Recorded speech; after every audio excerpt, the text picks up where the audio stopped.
আজকে আমি ইলিশ মাছ ভাজা আর দেশি কলমি শাক ভাজা করব ইলিশ মাছের তেল দিয়ে। দেশি কলমি শাকে কটা সজনে পাতাও দিয়েছি। এবার এখানে ইলিশ মাছটাতে লবণ আর হলুদ দিয়ে দিলাম। মাছটা ভালো করে মাখিয়ে দেবো। আপনারা সরষের তেল দিতে চাইলে, লঙ্কার গুঁড়ি দিতে চাইলে আপনারা দিতে পারেন, কিন্তু আমি শুধু লবণ আর হলুদটাই ভালো করে মাখাবো। ভালো করে মাখিয়ে নিচ্ছি। কড়াতে সরষের তেল নিয়ে নিচ্ছি। তেলটা খুব ভালোভাবে গরম করে নেব। দিয়ে এবার সেই হলুদ লবণ মাখানো ইলিশ মাছগুলো দিয়ে দেবো। গরম গরম ইলিশ মাছ ভাজা দিয়েই ভাত খাওয়া যাবে, আর কিচ্ছু লাগবে না। মাছগুলো ভেজে নেব। এবার ইলিশ মাছটা আস্তে আস্তে উল্টিয়ে দেবো।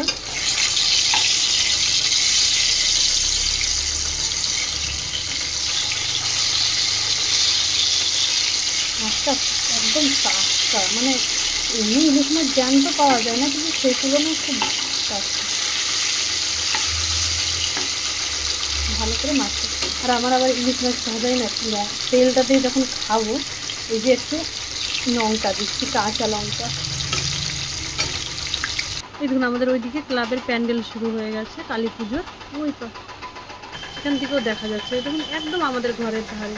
এই যে আমাদের পুরো জায়গাটা তো খালি হয়ে গেছে, এবার এই জায়গাটা দিয়ে পুরো ঘর হবে। আর এই যে আমাদের কালী পুজোর প্যান্ডেল। দেখুন আপনাদের আমি বলি না যে আমাদের ঘরের সামনে আওয়াজ, এই যে এই পিছন দিকেই কাঠচিরা মেশিন, সেই কাঠচিরে হচ্ছে সেই মেশিনের আওয়াজ, একদম পুরো ঘরের পিছনে।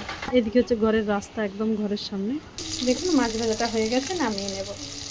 এবার সেই ইলিশ মাছের তেলে 5 ফোড়ন, সাদা জিরে, শুকনো লঙ্কা আর হচ্ছে গোটা রসুনের কোয়া। রসুনটা থেতো করেও দিতে পারে। এবার হচ্ছে পেঁয়াজ কুচি আর কাঁচা লঙ্কাটা পেকে গেছে, সেই কাঁচা লঙ্কা কটা দিয়ে দিলাম, পরে পাকা লঙ্কা দিয়ে ভালো করে পেঁয়াজটা ভেজে নেব। পেঁয়াজ আর রসুনটা একটু বেশি করে দেবো, এটা এইরকমই ভাজা হবে। এখানে একটু লবণ আর হলুদ দিয়ে দিয়েছিলাম। এবার সেই সজনে শাক আর দেশি কলমি শাক দিয়ে দিলাম। এই শাকটা বাজার থেকে কিনে নিয়ে আমাদের কাকিমা দিয়ে গিয়েছে।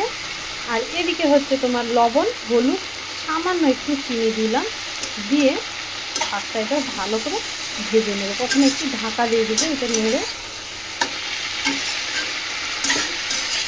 ইলিশ মাছের তেল বা আটা পটা দিয়ে কলমি শাক ভাজবেন বেশি কলমি, সেটা কিন্তু ভীষণ সুন্দর লাগে। আর এদিকে দেখুন মাছগুলো খুব সুন্দর ভাজা হয়েছে। এবার হচ্ছে এই শাকের ঢাকাটা খুলে নিয়ে দেখুন শাকটার একদম জল মরে গিয়েছে, একদম ঝরঝরা ভাজবে। আমার আবার শাক না নেতা নেতা ভালো লাগে না। আমি যেভাবে ভাজি শাক কিন্তু পুরো ঝরঝরা থাকে, আর এরকম শাকটা খেতেও দুর্দান্ত লাগে। আর দেশি শাক যদি ইলিশ মাছের তেল হয় একবার কিন্তু অবশ্যই খেয়ে দেখবেন।